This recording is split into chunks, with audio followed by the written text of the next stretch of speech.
안녕하세요. 참았던 이야기들입니다. 구독과 좋아요 부탁드려요. 서울 외곽의 작은 아파트 단지. 봄바람이 불어오는 일요일 오후 김미경은 또다시 시댁으로 향하는 길이었다. 지하철 3호선을 타고 1시간 반 결혼 15년 동안 한 번도 빠뜨린 적 없는 일요일 무난 인사. 시아버님이 돌아가신 후 2달째, 이제 80세가 넘은 시어머니 혼자 남은 시댁은 더욱 적막했다. 엘리베이터를 타고 올라가며 미경은 한숨을 내쉬었다. 오늘도 어떤 일이 기다리고 있을까? 현관문을 열고 들어서니 특유의 노인 냄새가 코끝을 스쳤다. 또 왔구나, 며느리야. 시어머니의 목소리에는 반가움보다 당연함이 묻어났다. 마치 미경이 오는 것이 숨쉬는 것만큼 자연스러운 일이라는 듯. 미경은 익숙한 듯 부엌으로 향했다. 냉장고를 열어보니 김치 몇 조각과 반찬통 하나가 전부였다. 시장을 보고 청소를 하고 빨래를 정리하는 동안 시어머니는 소파에 앉아 TV를 보며 이런저런 잔소리를 늘어놓았다. 요양보호사? 그런 남손은 싫어. 내가 뭘 못해서 남의 손을 빌려. 데이케어 센터? 거기 가면 치매 걸려. 멀쩡한 사람도 거기 가면 이상해진다니까. 양로원? 자식 있는 사람이 왜 그런 데가? 그런 곳은 자식 없는 사람이나 가는 거야. 미경의 한숨이 깊어졌다. 시동생들은 서울에 있다는 핑계로 명절에나 얼굴을 비췄고 생활비조차 장남댁에서 담당하고 있었다. 둘째 시동생은 형이 장남이니까 당연히 해야 하는 거 아니냐며 당당했고, 셋째 시동생은 저는 아직 애들이 어려서 여유가 없어요라며 발뺌했다. 그런데 이제 시어머니는 아예 미경의 집으로 이사 오겠다고 넌지시 말하기 시작했다. 처음에는 농담 반 진담 반으로 시작했지만 점점 더 구체적이고 직접적으로 변해갔다. 미경아, 우리 아들 매일 전화하니 고맙다.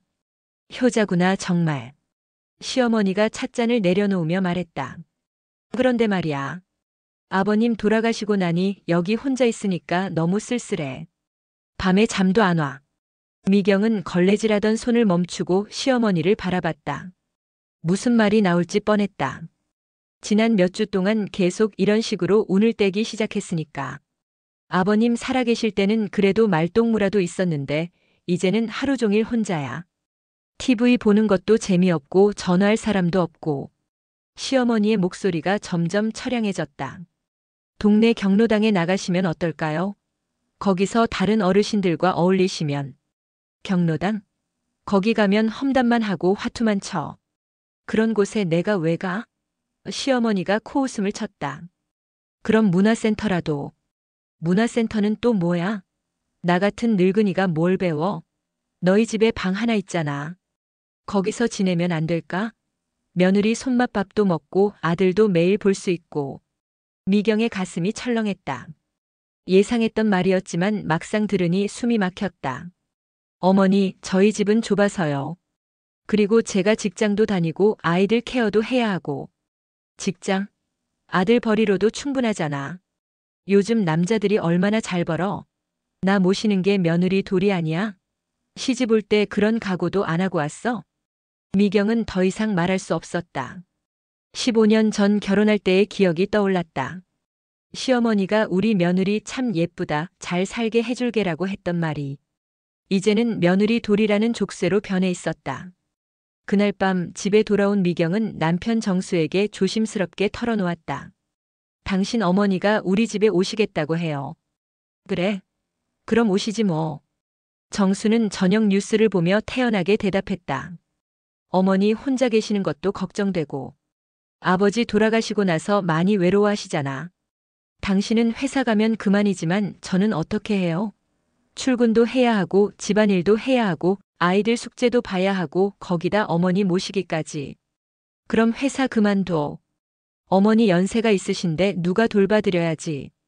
게다가 우리 연우, 지우도 이제 중학생, 고등학생이니까 엄마가 집에 있는 게 좋을 것 같은데. 미경은 할 말을 잃었다. 자신의 15년 직장 생활이 한순간에 무너져 내리는 기분이었다. 회사에서 막 과장으로 승진한 지 1년도 안 됐는데 그 모든 것을 포기하라는 것이었다. 당신은 정말 모르는구나. 제가 왜 직장을 다니는지. 돈 벌려고 다니는 거 아니야? 그런데 이제 그럴 필요 없잖아. 내가 충분히 벌어. 돈만의 문제가 아니에요. 저도 사회생활이 있고 제 꿈도 있고. 꿈? 정수가 비웃듯 말했다. 40대 중반에 무슨 꿈? 이제 현실을 봐야지. 그날 밤 미경은 잠을 이루지 못했다. 옆에서 코를 고는 남편을 보며 눈물이 났다. 다음 주 미경은 시동생들에게 전화를 걸었다. 혹시 다른 해결책이 있을까 싶어서였다. 형수님, 어머니께서 그러시는군요. 둘째 시동생 정민이 말했다. 그런데 저희 집은 정말 좁아요. 아이들 방도 하나씩 써야 하고.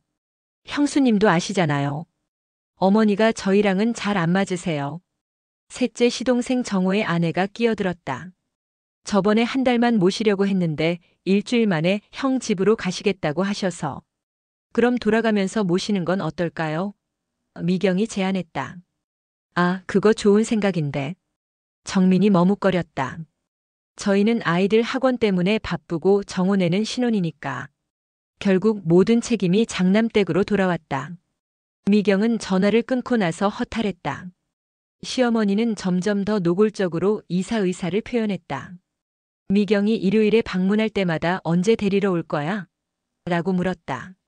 심지어 이미 짐까지 정리해 놓은 상태였다. 어머니, 조금만 더 생각해 보세요. 여기가 평생 살던 집이시잖아요. 추억도 많고. 평생? 이제 평생이 얼마나 남았다고. 혼자 있으면 하루가 1년 같아. 며느리 손으로 밥 한 그릇 먹고 싶은 게 그렇게 욕심이야? 미경은 눈물이 날 것 같았다. 어떻게 대답해야 할지 모르겠었다. 효부심과 자신의 삶 사이에서 갈등하고 있었다.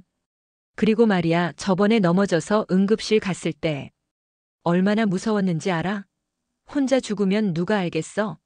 며느리 곁에 있어야 안심이 되지. 미경은 그때의 일을 기억했다. 시어머니가 화장실에서 넘어져 다리를 다쳤을 때 미경이 직장에서 급히 나와서 병원에 데려간 일이었다. 그때 시동생들은 모두 바빠서 못 가겠다고 했다.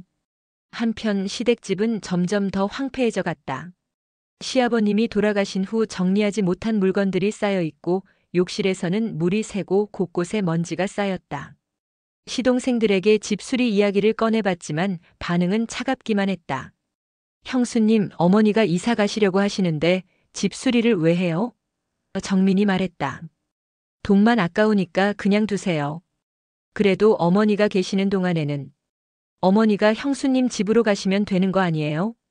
저희는 정말 경제적으로 어려워서 도움 드릴 수가 없어요. 미경은 분노가 치밀어 올랐다. 그동안 모든 것을 혼자 감당해왔는데 이제 시댁집 관리까지 떠맡으라는 것이었다. 형수님이 워낙 잘하시니까. 정호의 아내가 전화로 말했다. 저희는 서울에 있어서 왔다 갔다 하기 힘들고요. 형수님이 알아서 해주시면 안 될까요? 정수는 매일 아침 어머니께 안부 전화를 드렸다. 하지만 시어머니는 아들에게는 전혀 다른 모습을 보였다. 우리 아들 목소리 들으니 좋다. 어제 며느리가 와서 청소하고 밥 해놨어. 우리 며느리 참 고마워. 너도 신혼 때 나한테 참 잘했지? 네, 어머니. 건강하시죠? 응, 건강해. 그런데 아들아, 혹시 우리 며느리 직장 그만두게 할 수 있어? 나 혼자 있으니까 너무 심심해. 미경은 옆에서 이 대화를 들으며 기가 막혔다. 시어머니는 아들 앞에서는 전혀 다른 사람이 되었다. 며느리에게 하는 구박과 요구는 온데간데 없고 오히려 며느리를 칭찬하고 아들을 챙기는 자상한 어머니였다. 어머니, 미경이는 직장 생활을 좋아해서. 그래도 시어머니가 부탁하는데 들어줘야 하는 거 아니야? 며느리 된 도리가 있지. 미경은 더 이상 참을 수 없었다. 그날 밤 남편에게 최후 통첩을 던졌다. 어머니가 우리 집에 오시면 저는 집 나갈 거예요. 정말이에요. 뭔 소리야? 집 나가면 어디 가게? 현실적으로 생각해봐. 저도 15년 동안 일한 경력이 있어요. 혼자 살 수 있어요. 그럼 아이들은? 연우, 지우는 어떻게 하고? 아이들은 당신이 키우든지 아니면 어머니가 키우시든지 하세요. 저는 이제 지쳤어요. 정수는 아내의 진심을 처음으로 깨달았다. 하지만 여전히 이해할 수 없었다. 엄마 모시는 게 그렇게 힘든 일이야? 다른 집 며느리들도 다 하는 일인데. 다른 집 며느리들이 어떻게 사는지 당신이 알아요? 그리고 저는 다른 사람이 아니라 저예요. 김미경이라는 사람이에요. 어느 일요일 미경은 평소보다 일찍 시댁에 도착했다. 그런데 현관문이 열려 있었다. 혹시 도둑이 들었나 싶어 조심스럽게 안으로 들어가니 낯선 남자가 시어머니와 이야기하고 있었다. 어머니, 이분이 누구세요? 아, 며느리 왔구나. 이분은 부동산 중개업자야. 집값 좀 알아보라고 불렀어. 미경은 깜짝 놀랐다. 집을 파시게요? 응. 나 혼자 이 큰 집에 뭘 하겠어. 팔고 너희 집 근처에 작은 집 하나 얻을까 해. 부동산 중개업자가 입을 열었다. 이 집이 아주 좋은 곳에 있어요. 지하철역도 가깝고 재개발 예정지라 앞으로 더 오를 것 같고요. 지금 시세로 보면 한 5억 정도 받으실 수 있을 것 같은데요. 미경은 잠시 말을 잃었다. 5억? 그동안 시댁이 가난해서 생활비를 지원해야 한다고 생각했는데 알고 보니 5억짜리 집에 살고 있었던 것이다. 그런데 어머니, 그 돈으로 뭘 하시게요? 일부는 너희 집 근처에 작은 집 얻고 나머지는 새 아들한테 나눠주려고. 장남은 그동안 나 모셔줬으니까 좀 더 주고. 미경의 머리가 복잡해졌다. 그동안 시어머니가 가난해서 불쌍하다고 생각했는데 실제로는 상당한 재산이 있었던 것이다. 부동산 중개업자 아저씨, 잠깐만요. 어머니, 저희랑 먼저 상의하고 결정하시면 안 될까요? 상해? 내 집인데 내가 왜 상의를 해? 아들한테는 이미 말했어. 그날 밤 미경은 모든 것을 남편에게 털어놓았다. 정수도 어머니가 집을 팔고 상속을 생각하고 있다는 것을 알고 있었다. 그럼 당신은 알고 있었어요? 어머니가 말씀하시긴 했지만 구체적으로는 몰랐어. 그럼 그동안 저희가 생활비 보내드린 건 뭐예요? 집값이 5억이면 그 집 담보로 대출받아서 생활하실 수도 있었잖아요. 정수는 할 말이 없었다. 사실 시어머니는 연금도 받고 있었고 시아버님의 퇴직금도 남아 있었다. 하지만 장남이 모셔야 한다는 전통적인 생각에 미경네가 모든 것을 담당하고 있었던 것이다. 그리고 시동생들은 이 사실을 알고 있나요? 아마 모를 거야. 어머니가 말씀 안 하셨으니까. 미경은 분노가 치밀어 올랐다. 그동안 자신이 얼마나 바보 같았는지 깨달았다. 경제적으로 어려운 시어머니를 도와드린다고 생각했는데 사실은 그럴 필요가 없었던 것이다. 다음 날 미경은 시동생들에게 전화를 걸었다. 정민 씨, 어머니가 집을 파신다고 하네요. 알고 계세요? 네. 집을 파신다고요? 처음 듣는 소리인데요. 집값이 5억 정도 나온다고 하던데 그 돈을 새 아들에게 나눠주신다고 하시네요. 전화 너머로 정민이 당황하는 소리가 들렸다. 형수님, 잠깐만요. 제가 어머니께 전화드려 볼게요. 정호 씨에게도 같은 내용으로 연락드릴게요. 30분 후 정민에게서 전화가 왔다. 형수님, 어머니께서 정말 그런 계획을 세우고 계시던데요. 저희는 정말 몰랐어요. 그럼 이제 어떻게 하실 건가요? 어머니 모시는 일 말이에요. 그게 저희도 분담해야 하는 거 아닌가요? 미경은 비웃음이 나왔다. 돈 이야기가 나오니까 태도가 바뀌는 것이었다. 일주일 후 시댁에서 가족회의가 열렸다. 시어머니와 새 아들 그리고 미경이 모였다. 정민과 정호의 아내들은 급한 일이 있다며 빠졌다. 어머니, 집을 파시기 전에 우리끼리 먼저 이야기해야 할 것 같아요. 미경이 먼저 입을 열었다. 무슨 이야기? 그동안 어머니 모시는 일을 제가 혼자 했잖아요. 그런데 이제 집도 파시고 상속도 하실 거면 앞으로는 공평하게 분담해야 하지 않을까요? 정민과 정호가 서로 눈치를 보며 침묵했다. 며느리 말이 맞네. 시어머니가 의외로 미경의 편을 들었다. 그동안 장남댁에서만 고생했지. 이제 다른 아들들도 도와야 해. 어머니, 저희는 정말 바빠서. 바쁘면 돈으로라도 도와야지. 형수님이 그동안 얼마나 고생했는데.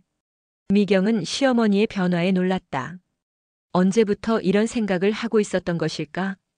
그날 회의에서 새로운 규칙이 정해졌다. 시어머니는 집을 팔고 미경 부부집 근처에 작은 아파트를 얻기로 했다. 하지만 미경의 집에 오는 것은 아니었다.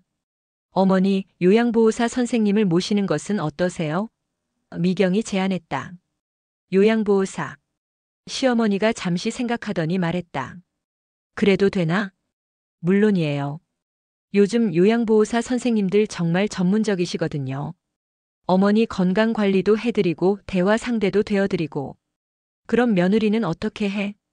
저는 일주일에 한 번씩 안부 여쭙고 정수는 매일 들러서 안부 확인하고 필요한 일들을 도와드리기로 해요. 정민과 정호도 각각 한 달에 한 번씩 어머니를 모시고 병원 가기로 했다. 그리고 생활비도 세 아들이 나눠서 부담하기로 했다. 한 달 후 시어머니는 집을 팔고 미경 부부 집에서 도보로 10분 거리에 있는 작은 아파트를 얻었다. 요양보호사 선생님도 모시게 되었다. 어머니, 요양보호사 선생님 어떠세요? 처음엔 어색했는데. 나쁘지 않아. 생각보다 친절하고 말동무도 되고. 혼자 있는 것보다 훨씬 좋네. 시어머니는 결국 요양보호사의 도움을 받아들였다. 매일 혼자 있는 것보다 대화할 상대가 있는 것이 좋다는 것을 깨달았기 때문이다.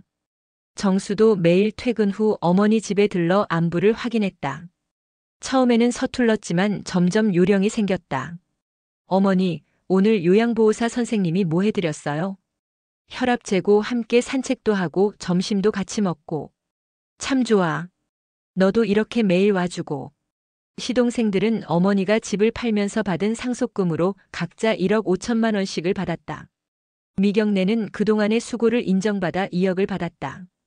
그제서야 시동생들이 시댁일에 관심을 보이기 시작했다. 형수님, 그동안 정말 고생하셨어요. 저희가 너무 무관심했네요. 이제부터는 저희도 제대로 도와드릴게요. 미경은 씁쓸하게 웃었다. 돈이 생기니까 태도가 바뀌는 것이었다.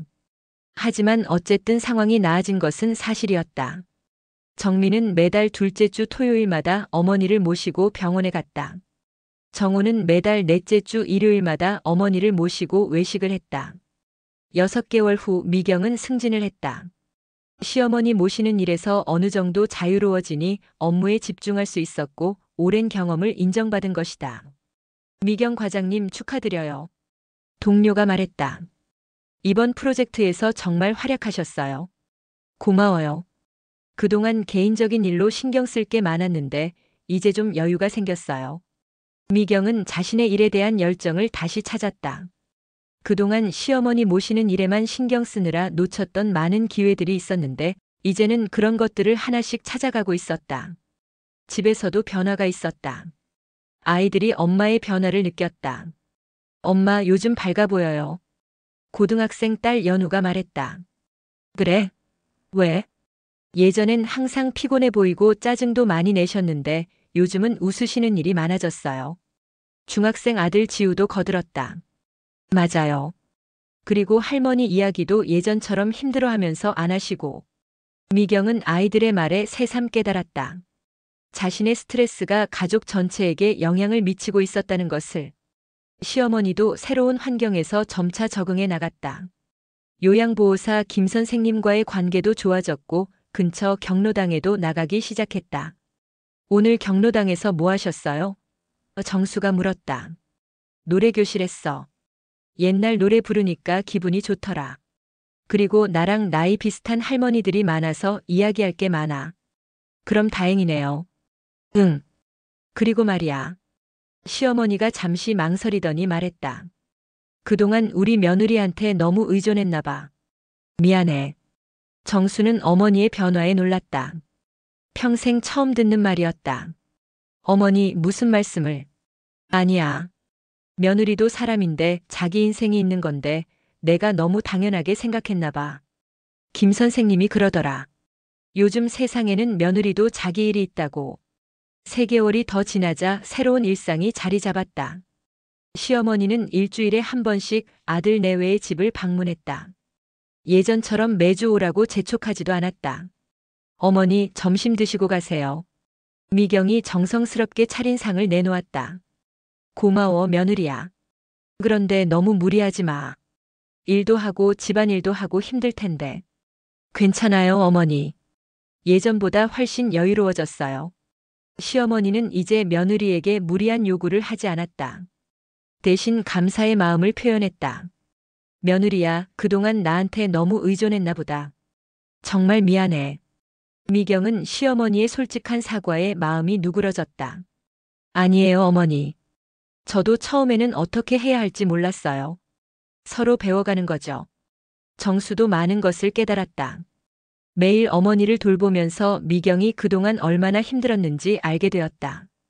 여보, 정말 고생 많았어. 미안해. 정수가 진심으로 사과했다. 이제 알았으면 됐어요. 앞으로는 당신 어머니니까 당신이 더 신경 써주세요. 그럴게. 그리고 회사 일도 앞으로 더 열심히 해야겠어. 어머니 모시는 일이 이렇게 체력적으로, 정신적으로 힘든 일인지 몰랐어. 정수는 이제 퇴근 후 어머니 집에 들르는 것을 당연하게 여겼다. 처음에는 부담스러웠지만 점차 어머니와의 시간이 소중해졌다. 시동생들도 점차 제 역할을 찾아갔다. 정민은 어머니의 병원 스케줄을 관리하기 시작했다. 어머니, 다음 주 화요일에 정형외과 예약 잡혀 있어요. 제가 모시고 갈게요. 고마워, 정민아. 너도 바쁜데. 당연히 해야 할 일이에요. 그동안 형수님만 고생하시게 해서 미안했어요. 정호도 매주 어머니와 함께 시장을 보며 필요한 것들을 구입해드렸다. 어머니, 요양보호사 선생님 월급은 제가 담당할게요. 그리고 생활비도 정민이 형과 함께 나눠서 드릴게요. 그래도 되니? 당연하죠. 저희가 해야 할 일이에요. 6개월이 지나자 모든 관계가 새롭게 정립되었다. 시어머니는 독립적인 생활을 하면서도 가족들과의 관계를 유지했다. 김 선생님 정말 고마워요. 덕분에 새로운 인생을 살고 있는 것 같아요. 시어머니가 요양보호사에게 말했다. 어머님도 많이 밝아지셨어요. 처음에는 우울해하셨는데 이제는 활력이 넘치세요. 시어머니는 경로당에서 친구들도 사귀고 노래교실, 서예교실 등 다양한 활동에 참여했다. 혼자 있는 시간이 줄어들면서 우울감도 사라졌다. 미경은 자신의 커리어를 다시 쌓아나가기 시작했다. 승진 후 더 큰 프로젝트를 맡게 되었고 회사에서도 인정받는 존재가 되었다. 미경 과장님, 이번 프로젝트 성과가 정말 뛰어났어요. 내년에 부장 승진도 기대해 볼 만할 것 같은데요. 부장이 말했다. 감사합니다. 그동안 소홀했던 부분들을 열심히 채워나가고 있어요. 미경은 이제 자신의 일에 대한 자신감을 되찾았다. 그동안 시어머니 문제로 스트레스를 받으면서 놓쳤던 많은 기회들을 다시 잡을 수 있었다. 집에서도 아이들과의 관계가 좋아졌다. 스트레스가 줄어들면서 아이들에게도 더 많은 관심을 보일 수 있게 되었다. 1년이 지난 어느 일요일, 온 가족이 시어머니 집에 모였다. 시동생들도 가족과 함께 와서 오랜만에 대가족이 한자리에 모였다. 할머니, 요즘 어떠세요? 연우가 물었다. 좋아. 할머니 이제 친구들도 많고 할 일도 많아서 바빠. 정말 다행이에요. 예전에는 할머니가 많이 외로워 보이셨는데. 시어머니는 손자들과 이야기하며 행복해했다. 예전처럼 며느리만 바라보며 의존적인 모습은 사라졌다. 우리 며느리 정말 고마워. 덕분에 새로운 인생을 살고 있어. 시어머니가 미경에게 말했다. 저도 배운 게 많아요, 어머니. 서로 힘들었지만 이제는 모두 행복해진 것 같아요. 정민과 정호도 어머니를 모시는 일에 적극적으로 참여하게 되었다. 더 이상 형수에게만 의존하지 않았다. 형수님 정말 감사해요. 그동안 저희가 너무 무책임했어요. 정민이 진심으로 사과했다. 이제 와서 뭘? 다 지나간 일이에요. 앞으로 잘하시면 되죠. 어머니 모시는 일을 이제 저희 셋이 공평하게 나눠서 하니까 훨씬 좋네요. 정호의 아내도 예전과 달라졌다. 직접 시어머니를 모시지는 않지만 시어머니가 좋아하는 음식을 해서 보내드리거나 작은 선물을 준비하는 등 자신만의 방식으로 효도했다. 2년이 지난 지금 미경은 부장으로 승진했다. 시어머니 모시는 일에서 적절한 거리를 유지하면서도 가족의 화목을 이뤄낸 것이다. 며느리야, 오늘 회사에서 부장 승진 축하한다고 케이크 받았어. 시어머니가 미경에게 말했다. 어머니가 어떻게 하셨어요? 우리 아들이 자랑스러워하면서 말하더라. 우리 며느리 참 똑똑하다고. 미경은 웃었다. 이제는 시어머니도 자신의 성공을 진심으로 축하해 주었다. 그날 저녁 미경은 오랜만에 편안한 마음으로 가족과 저녁을 먹었다. 15년 만에 찾은 진정한 평안이었다. 엄마, 요즘 정말 행복해 보여요. 지우가 말했다. 그래? 왜? 예전에는 항상 뭔가 걱정이 많아 보이셨는데 요즘은 웃으시는 일이 많아요. 할머니와의 관계도 좋아지셨고 회사에서도 승진하시고. 연우가 거들었다. 미경은 아이들의 말에 새삼 깨달았다. 자신의 행복이 가족 전체의 행복과 연결되어 있다는 것을. 어느 날 시어머니가 미경에게 조용히 말했다. 며느리야, 사실 내가 털어놓고 싶은 이야기가 있어. 무슨 이야기요, 어머니? 아버님 돌아가시고 나서 너무 외로웠어. 그래서 너한테 너무 의존했나 봐. 그때는 그게 당연한 줄 알았는데 지금 생각해보니 참 힘들었을 거야. 어머니. 그리고 말이야, 사실 나도 무서웠어. 혼자 늙어가는 게 아무도 돌봐주지 않을까 봐. 그래서 며느리라도 붙잡고 싶었나 봐. 미경은 시어머니의 솔직한 마음에 감동했다. 어머니, 이제는 걱정하지 마세요. 저희가 다 돌봐드릴 거니까요. 다만 서로 존중하면서요. 그래, 서로 존중하면서. 며느리도 사람이고 나도 사람이니까. 시어머니는 자신의 작은 아파트에서 요양보호사 선생님과 함께 저녁 뉴스를 보며 혼자 중얼거렸다. 그래, 며느리도 사람이지. 나만 편하면 되는 게 아니었구나. 미경은 마침내 자신의 삶을 되찾았다. 시어머니를 버린 것이 아니라 적절한 거리를 유지하면서 서로를 존중하는 관계를 만들어낸 것이다. 시어머니는 더 이상 며느리에게만 의존하지 않고 독립적인 생활을 하면서도 가족들과의 관계를 유지했다. 요양보호사의 도움을 받아 건강관리를 하고 경로당에서 친구들과 어울리며 활기찬 노후를 보내고 있다. 정수는 어머니를 모시는 일이 며느리만의 몫이 아니라는 것을 깨달았다. 매일 어머니를 돌보면서 효도의 진정한 의미를 배웠다. 시동생들도 각자의 역할을 찾았다. 더 이상 형수에게만 의존하지 않고 어머니를 모시는 일에 적극적으로 참여하고 있다. 가장 중요한 것은 모든 가족이 행복해졌다는 것이다. 미경은 자신의 커리어를 되찾았고 시어머니는 독립적이면서도 외롭지 않은 삶을 살게 되었다. 아이들은 스트레스 받지 않는 엄마를 보며 안정감을 찾았다. 때로는 단호한 결단이 모든 사람을 더 행복하게 만든다는 것을 보여주는 이야기다. 진정한 효도는 무조건적인 희생이 아니라 서로를 존중하고 이해하는 관계에서 나온다는 메시지를 담고 있다. 3년 후 미경은 이사를 준비하고 있었다. 승진과 함께 더 큰 집으로 이사하는 것이다. 어머니, 저희 이사하면 좀 더 가까워져요.